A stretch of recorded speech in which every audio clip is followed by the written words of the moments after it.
Welcome to the Tech Talks Daily Podcast, where you can learn and be inspired by real-world examples of how technology is transforming businesses and reshaping industries in a language everyone can understand. Here is your host, Neil C. Hughes. Welcome back to the Tech Talks Daily Podcast. Now, the digital workplace brings with it a potential for numerous world-beating solutions. We've heard so many different tech trends and new solutions, but many businesses simply don't have the resources to find that perfect solution. And I've spoke to so many business leaders who know what they need to do and when they need to do it by and how to provide that wow factor. They're spinning too many plates as it is, and having the time, resources and money to do all of those things can be cumbersome. But a company called Rpl is drawing on years of experience in the technology sector to provide a solution that gets results for businesses. And Cerys Johnson, I think she first took on the role of CEO back in 2017. And her tenure as CEO thus far has seen RPL double in size, with reported increase in revenue 40% year over year. And with over 25 years of experience in strategic and digital transformation roles, I think it's fair to say she knows how to ensure that companies make the most of what they have. And I know right now there's businesses all over the world, the economy is bouncing back. They need to be more innovative, but they also need to do more with less. So with her unique perspective at driving the strategy and execution that spans on all aspects of their business model, I want to learn more about the kind of impact over product development, IT marketing and sales that they can have. So buckle up and hold on tight as I beam your ears all the way to the UK, where you can join me and Cerys in conversation about something that I think will resonate with every business leader out there. So a massive warm welcome to the show, Cerys. Can you tell the listeners a little about who you are and what you do? Yes, so I am Chief Executive of Rpl Group, which is part of Accenture. And as Chief Executive, my role really encompasses all of the activities of the company, but really as a specialist tech consultancy business, people at the very heart of what we do. And so one of the biggest areas of my focus is about creating and maintaining a culture where everyone feels able to achieve their potential, be themselves, and also deliver remarkable outcomes for our customers. And in fact, REPL stands for Remarkable People. And I'm curious, what's your origin story? Can you remember where your passion for technology came from and what put these worlds on a collision path, really, where you're using technology to bring out the best in people and also help your customers too? What was it that lit that spark in you? Yeah, I can really remember it, actually. So growing up in the 80s, there was an absolute tech explosion and home computers became a thing. We got a Commodore 64 and I was absolutely fascinated by it. I enjoyed playing the games, but they were in the days where the games were loaded on cassettes and took ages to load. But I was really curious about how it all worked. And so I taught myself basic programming language from that. And then I also loved how the physical world worked. And I did a degree in physics with applied physics and electronics, which I loved. And it was at a time when concepts such as things like an electric car, a TV that you could actually hang on the wall, and numerous medical diagnostic tools were being talked about, but years and years and years before they entered into commercial production. And really, the possibilities of tech just felt so exciting and endless. And then on a very personal note, 2 of my children have benefited from medical tech. So my son had open heart surgery when he was a 7-week-old baby. And the very MRI scanner that I was so fascinated with at university from a theoretical level then became just this incredibly important diagnostic tool for him. And my daughter has type 1 diabetes, and she's on the list to get what's known as an artificial pancreas, which helps her control her blood glucose levels by automatically adjusting the insulin she's been given. So there's some very personal reasons as well. And then as a woman, I really believe that technological advances have massively helped to level up the playing field and enable so many more women to pursue a career, and particularly one in the tech space. And at Rpl, we've got some incredibly talented women working on some really innovative and exciting projects that help drive transformational change and improvements for our customers. Wow, what a powerful origin story there. And I've seen recently with the artificial pancreas there, am I right in saying that it removes the need to having those injections throughout the day or little pinprick tests? Is that right? Yeah, absolutely. Yeah. So you've got two devices that get cannulized into her, and then they communicate with each other in a closed loop system. So it's absolutely brilliant. And that's relatively new technology, isn't it? Yes. And going back a little bit further now, you've given me flashbacks of my Commodore 64 days, spending hours copying code out of a book, only to spend the next couple of hours correcting all the syntax errors. Yes. Yeah, I was there too. But of course, here in 2021, the digital workplace brings with it a potential for numerous world-beating solutions. But many businesses, of course, simply don't have the resources to find that perfect solution. And that is where I believe Rpl comes in. So can you tell the listeners a little bit more about the problems you solve and what makes you different from all those other solutions out there? Yeah, so we're a retail technology consultancy. So what we do is we specialise in supporting our customers with workforce management, supply chain and in-store technology solutions. So in workforce management, we look at things like improving scheduling, shift management, how training gets delivered, and the wider human capital management from all the way from recruiting and through onboarding and payroll, etc. On the supply chain and warehousing side, this is looking at improving performance right from the procurement stage to distribution, and looking at things like category management, so what gets stocked where, and planning and warehouse management. And obviously this one's particularly relevant with all of the focus on sustainability and reducing waste, as it is at the moment. And then on our in-store technology side, that's about looking at really how we enable our customers to deliver a seamless experience for their customers, both online and in store, as well as actually helping those businesses, become more agile and flexible.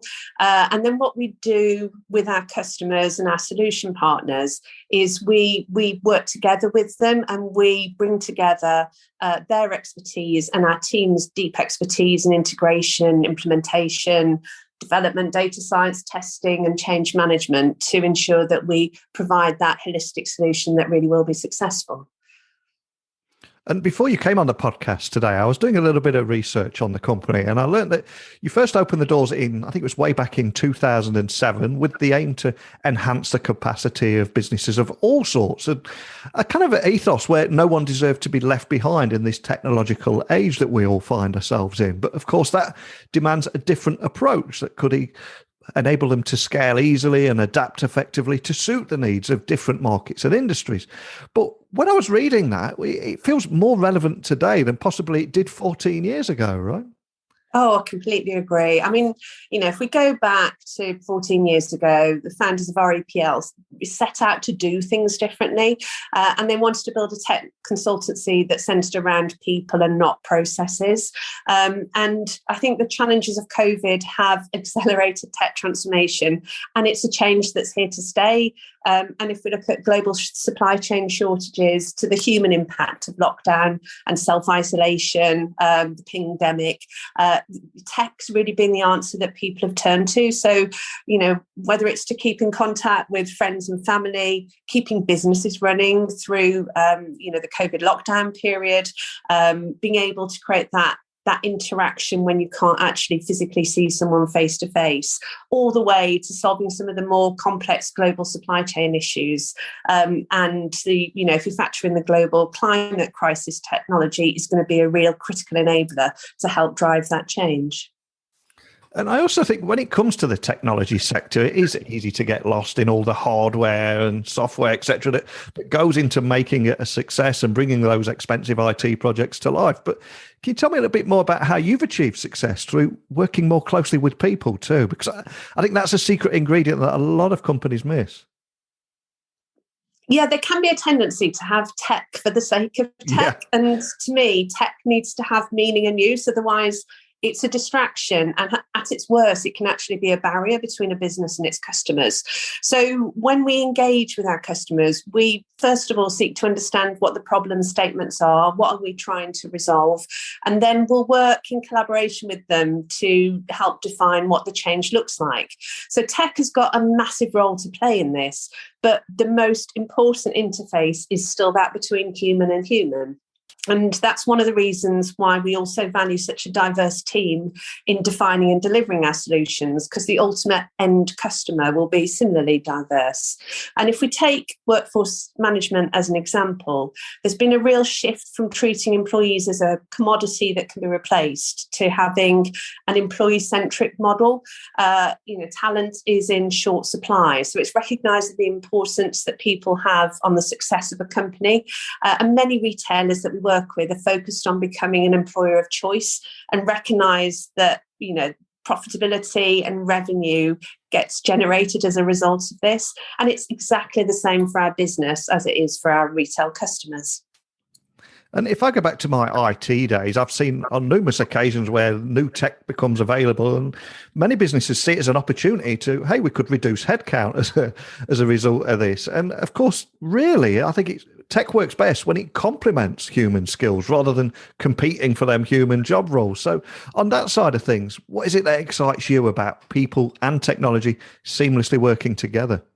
Yeah, there's so much power in the combination of technology and human ingenuity. And what has happened over the tech transformation in the last few years is that the lower skilled repetitive roles have been removed, but they've been replaced by the roles that are more human-centric and help to deliver that humanised approach. So I absolutely love seeing the team work together with our customers to deliver solutions to tackle key retail challenges, and allowing the confidence and creativity to enable businesses with tech that will really elevate the customer and the employee experience by creating a seamless activity between the people and the technology used in the business. As I said, the tech shouldn't be a barrier, it should be an enhancer, and that's what's at the forefront of our mind. I couldn't agree more with you on that. And just to bring to life everything that we're talking about here, do you have any examples of how a team has been able to achieve astonishing levels of success by rejecting the norms of the industry and that old way of doing things and providing a more practical approach and different way of working? Yeah, absolutely. So, I think a lot of what we do is about our values, and our values guide our interactions with our customers and our software vendor partners and our colleagues, the people we work with every day. And Rpl Values are we're brave, pioneering, accountable, diverse, caring, and straightforward. And we bring those values to all of the interactions that we do, and they shape everything from our approach to our customer projects to our recruitment and creating a culture where innovation can thrive. One of the examples that we've done recently is a proof of concept where we've looked to see if we can challenge the amount of packaging waste that's in a warehouse. And we've utilised some of our data science capability as well as our in-depth knowledge of the warehouse space to create a solution where packaging waste can be reduced, and therefore the carbon footprint of individual warehouses can also be reduced. And I think we should also highlight that you have also championed your approach for approach and diversity and equality. Again, real hot topic at the moment. So can you tell me a little bit more about what you've been doing in promoting an environment that challenges those unconscious biases? Yeah, it's something that I think is fairly obviously very, very close to my heart. And for me, it's about building the right culture and the right environment around you.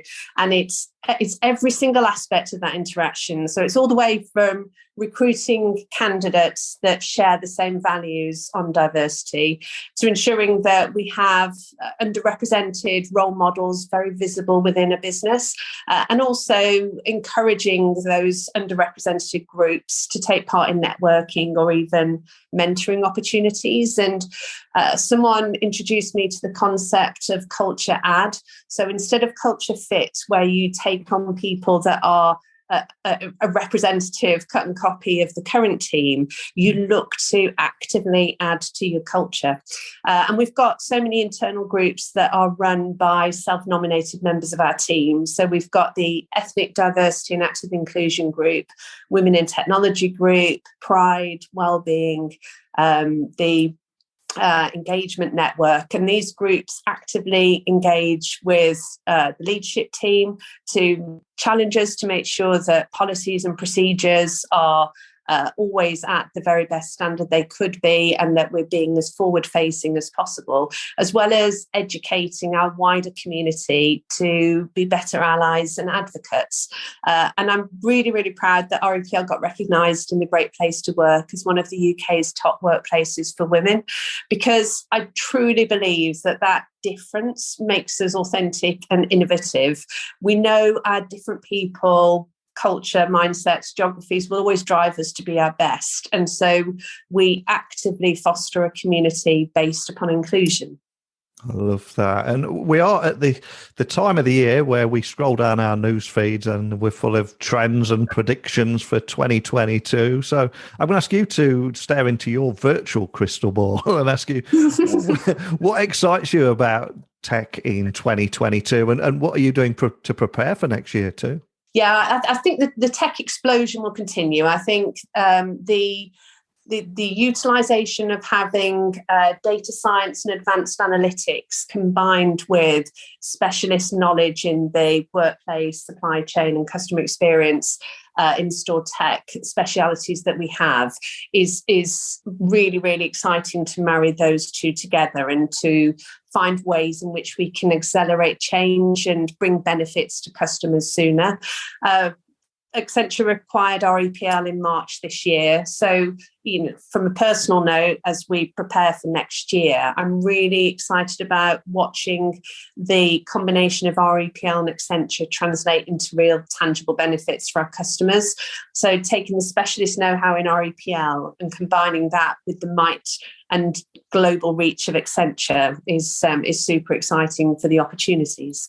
Well, I wish you the best for next year. But before I let you go, we began today's conversation talking about your origin story. What lit that spark for your passion for technology? What put you on this path you're on? But now I'm going to have a little bit of fun with you and ask you, what was the soundtrack to your origin story and your career in tech? Is there a song or piece of music that has inspired you throughout your career, or just helps you get your head in the zone before going on stage or a big meeting, or just reminds you of your career in tech? What would your song and story be? And we'll add your song choice to the Spotify playlist, but no pressure there. This was such a difficult one to narrow down on, but ultimately you have to go with your heart, not your head, don't you? And the song that I adore is "There Must Be an Angel" by Eurythmics. It's so uplifting. It's so full of positivity. It really, for me, encapsulates that feeling of bliss. I love Annie Lennox. I love the purity of her voice. I love the emotion that's in there. No one on earth can feel like this. I'm thrown and overblown with bliss. Sometimes the job as a CEO can be quite lonely. And something like that just gives you so much positive reinforcement and resilience and belief in what you're doing. It's a song that makes me feel good every time I hear it. It's a great choice there, a very powerful song, and something a lot of people don't realise. I think Annie Lennox wrote that song when I think she gave birth to Daniel. I think it was a stillborn child back in 88. And for such a song to come from that dark place, it's incredible, isn't it? Yeah, she's absolutely incredible. She's been a role model for me since I was a young child. I thought she blazed the way. I love how she's uncompromisingly herself, and she's just incredibly talented. Completely agree with you. And I'll add that to our Spotify playlist. Great choice. But before I let you go, for anyone listening wanting to find out more information about the work that you're doing there, anything we discussed today, or contact your team, what's the best starting point? So I think the best starting point is our website. We're also on all of the social channels, and we do have lots of the team that post on Instagram. So there's lots of stuff on Instagram about us. But if you look at our website, which is www.replgroup.com, there's loads of resources showing the type of work we do. It's got our phone number, and then there's also a messaging portal, which is a really great connection route. Excellent. Well, I'll have those links to the show notes so people can find you nice and easily. I always say at the end of every episode that technology works best when it brings people together. And that's one of the reasons I invited you on the podcast today, is because that's exactly what you're doing there at Rpl. And not only that, I've also enjoyed learning more about how tech impacted you in the early 80s there with that Commodore 64 and how that lit the spark. And then moving further on into your life, of course, how it impacted you, your family, and your children, and how you continue to make a difference with technology. Very powerful story. I hope everyone listening all over the world loved it as much as I did. But more than anything, just thanks for taking the time to sit down and share that with me today. Thank you. When it comes to the tech sector, it is easy to get lost in the hardware that goes into making it a success. But what stood out for me is Cerys has achieved her success through working closely with people. And it's getting that right balance between tech and people and getting them to seamlessly work alongside each other. That is where the magic happens. And while some in management roles see people as either customers, partners, or employees and have those nice shiny labels and pigeonhole people, I love how Cerys sees them as people who are part of the business ecosystem. And each aspect must be considered individually with their own story to secure success. And it's that combination that she brings to the retail and tech sectors and making a huge difference as a result.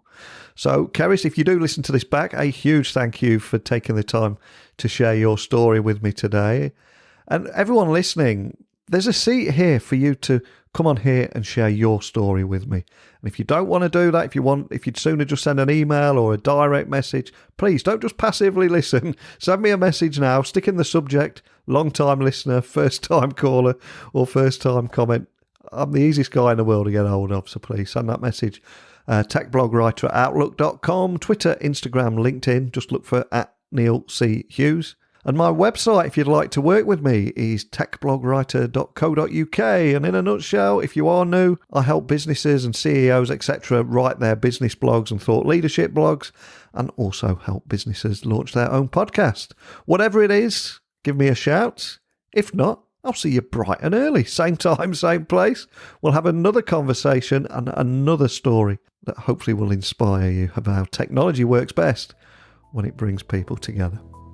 So thank you for listening as always, and until next time, don't be a stranger. Thank you for listening to the Tech Talks Daily Podcast with Neil C. Hughes. Remember, technology works best when it brings people together.